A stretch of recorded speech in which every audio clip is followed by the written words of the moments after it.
Elle respecte les règles. La mise au point du Comité international olympique après la polémique autour de la boxeuse algérienne Imen Khelif. Une affaire qui déchaîne les passions et qui touche de plein fouet l'athlète, intensément cyberharcelée après le forfait de son adversaire italienne Angela Carini. La boxeuse algérienne Imen Khelif s'est retrouvée bien malgré elle au cœur d'une polémique. La première ministre italienne Giorgia Meloni a notamment dénoncé un combat qui n'était pas sur un pied d'égalité, ajoutant ne pas être d'accord avec le Comité international olympique.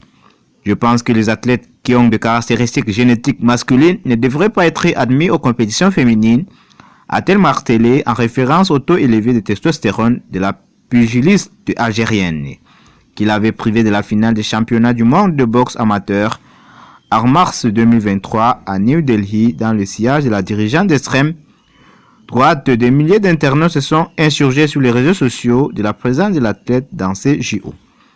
Dans ce contexte, le Comité international olympique a rapidement mis les choses au point. Tous les athlètes participant au tournoi de boxe des Jeux olympiques Paris 2024 respectent les règles d'admissibilité et d'inscription à la compétition, ainsi que toutes les règles médicales applicables établies par l'unité de boxe de Paris 2024, assurait-il dans un communiqué, rappelant que le sexe et l'âge des athlètes sont déterminés sur la base de leur passeport. Cette réglementation s'applique également pendant la période de qualification, souligne-t-il. L'agression sexuelle contre ces deux boxeuses, la taïwanaise Lin Yung Ching est la deuxième sportive concernée selon The Guardian, qui participe depuis de nombreuses années à des compétitions internationales de boxe dans la catégorie féminine, et entièrement basée sur cette intervention dénuée de base réglementaire, ajoute le Comité international olympique. Ce sont des femmes dans leur sport et il est établi dans ces cas que ce sont des femmes, conclut Marc Adams et son porte-parole.